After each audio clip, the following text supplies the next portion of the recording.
여러분 안녕하십니까. 천안의 한 파출소에서 수갑을 찬 소년이 경찰관에게 욕설을 내뱉고 발길질하는 영상이 온라인으로 확산되면서 공분을 사고 있습니다.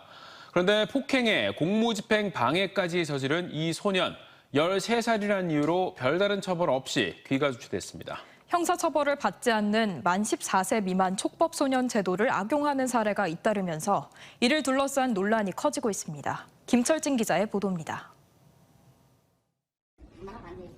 천안 동남경찰서 관내한 파출소, 수갑을 찬 소년이 경찰에게 언성을 높입니다. 이윽고 발길을 휘두르더니 욕설과 함께 복부를 가격합니다.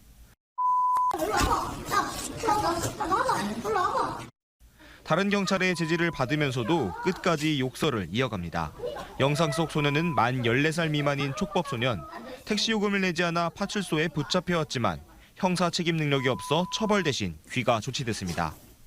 다만 해당 영상이 온라인을 통해 확산하면서 많은 공분을 자아내고 있고 촉법소년 제도와 그 연령 하한에 대한 목소리도 다시 커지고 있습니다.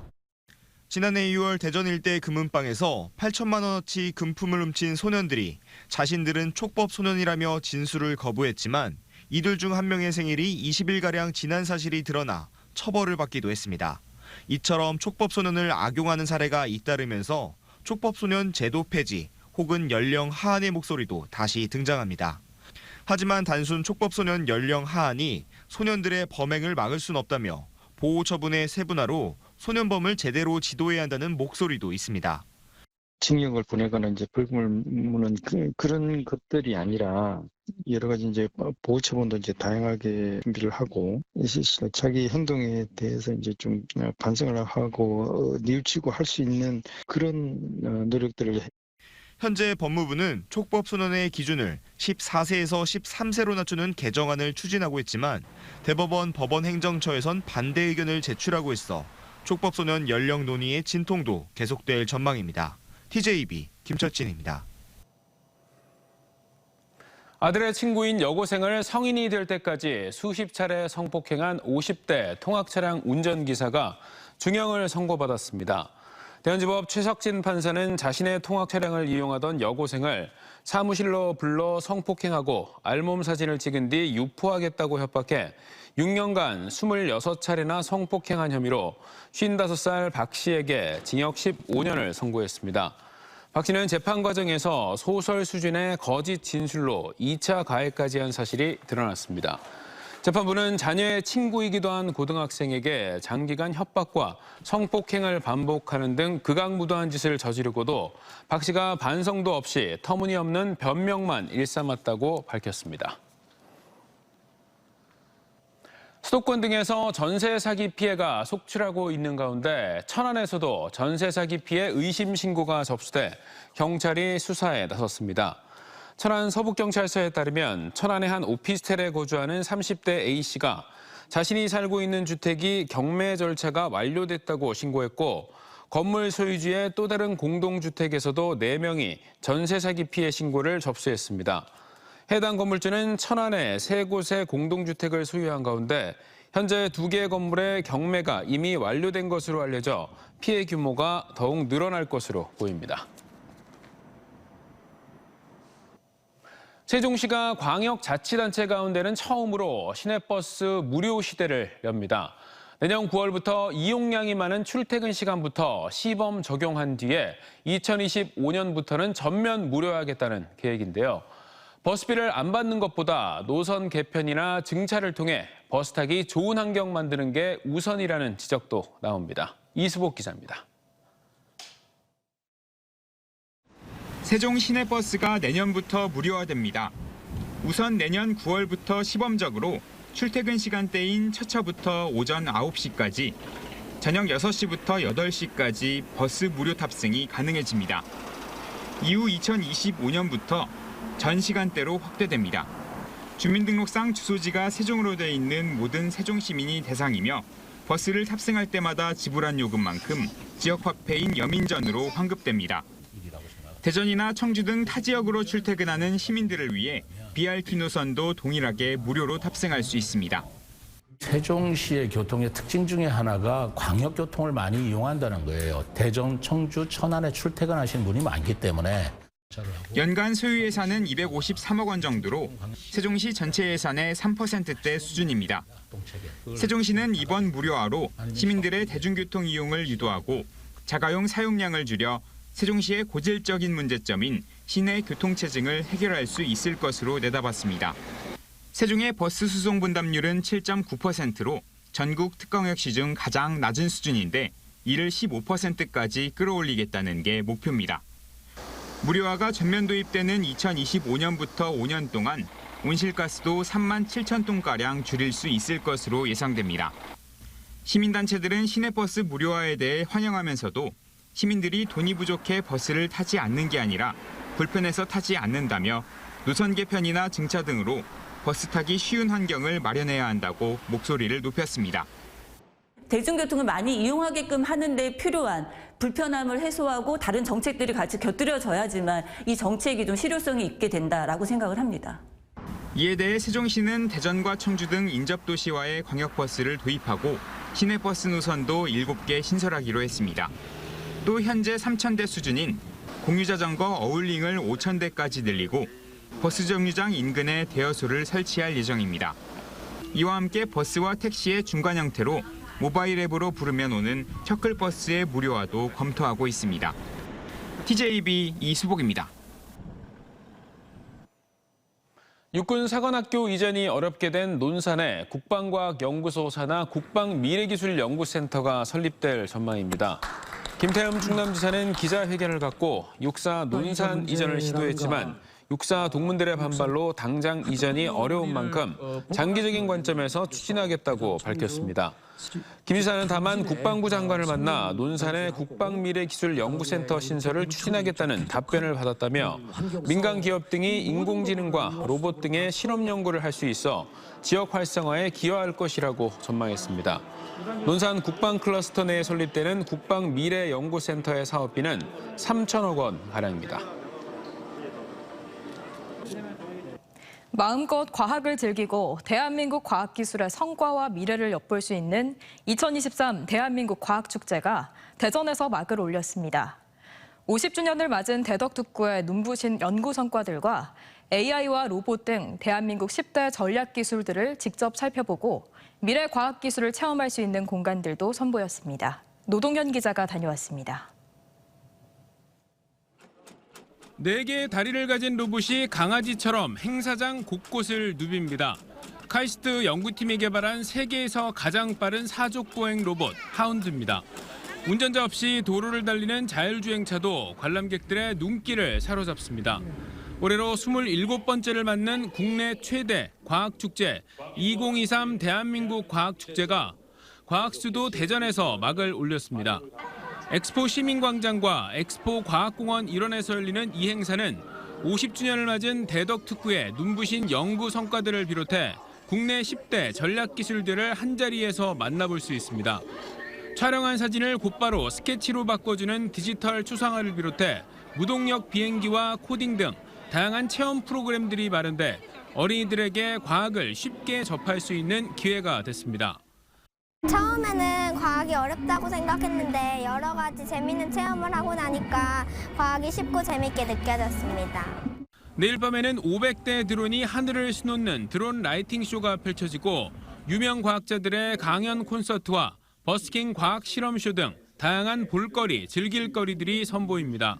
이와 함께 지역 연계 행사로 대전 시민천문대 별축제와 디쿠 페스티벌 등이 함께 진행되고 축제 기간엔 도룡동 엑스포타워 42층에 있는 갤러리 디 아트 스페이스 193도 무료로 개방됩니다. 국민들께서 대한민국 과학박물관 대전을 찾아서 많이 즐겨주시고 체험해주시고 가족들께서 많이 와주시면 큰 도움이 될 것 같습니다. 다양한 전시와 체험 공연을 통해 과학을 마음껏 즐길 수 있는 이번 축제는 오는 30일까지 이어집니다. TJB 노동현입니다. 대전 오월드가 다음 달부터 오는 10월까지 밤 10시까지 문을 엽니다. 최첨단 홀로그램 쇼와 실감 영상 등 신비한 볼거리를 선보이는 나이트 유니버스는 월요일을 제외한 매일 밤 펼쳐지며 동물원과 놀이기구 등은 주말과 휴일에만 야간 개장합니다. 야간 개장 때는 불꽃놀이와 댄스, 뮤지컬 공연 등도 진행됩니다. 민주당 새 원내 사령탑이 내일 선출되는 가운데 박범계 의원이 출사표를 던지면서 충청 출신 첫 민주당 원내대표가 탄생할지 주목됩니다. 그동안 여당에선 충청 출신 원내 지도부가 잇따라 배출됐지만 민주당에선 지역 출신 원내대표가 없었는데요. 지지부진한 지역 현안 해결에도 영향을 미칠지 관심이 모아집니다. 서울방송센터 이선학 기자가 보도합니다. 1년이 채 남지 않은 내년 총선을 앞두고 더불어민주당을 이끌 차기 원내대표 선거에 충청권 주자로 대전 서구우리 지역구인 박범계 의원이 나섰습니다. 현재 민주당 원내대표 후보는 박범계 의원을 비롯해 홍익표, 김두관, 박광원 의원 등 4명입니다. 박 의원은 판사 출신으로 문재인 정부 시절 법무장관을 지냈는데 입법과 사법, 행정을 두루 거친 풍부한 국정 경험을 토대로 정부를 견제하겠다는 포부를 비쳤습니다. 대한민국의 국격을 살리기 위해서 검찰 독재 정권의 맞짱 뜰 우리 자랑스러운 민주당의 명운을 저 박범계와 함께 우리 의원님 여러분 함께하여 주십시오. 그동안 보수정당에서는 고 이완구 총리가 새누리당 시절인 지난 2014년 원내대표를 맡았고 2년 뒤엔 정진석 의원이 원내대표를 이어받았습니다. 하지만 민주당에선 충청 출신 원내대표가 없어 만약 박 의원이 당선되면 민주당에서는 처음으로 충청 출신 원내 사령탑이 배출되는 겁니다. 이 때문에 박 의원이 원내대표가 된다면 국회 세종의사당과 서상공항 건설 등 크고 작은 지역 현안 해결도 힘을 받을 수 있습니다. 세종의사당의 설립 추진은 절대적으로 우리 충청인들이 원하는 과제입니다. 여당과 긴밀히 한편으로는 함께 싸우면서 그 국회 규칙을 빨리 이루어내도록 하겠습니다. 다만 박 의원이 후보 등록 마감일에 등록하는 등 원내대표 선거에 너무 늦게 뛰어들어 의원들의 표심을 얻을 수 있을지는 미지수입니다. 일각에서는 이번 선거가 친명계와 비명계 간 경쟁 구도지만 박 의원이 투사 이미지가 강해 현 상황에서 원내대표로 적합하다는 분위기도 있는 데다 충청권 의원들이 결집할 경우 해볼만 하다는 분석도 나옵니다. 민주당은 내일 의원총회를 열어 당 소속 의원들이 참여한 가운데 원내대표 선출을 위한 투표를 진행합니다. TJB 이선학입니다.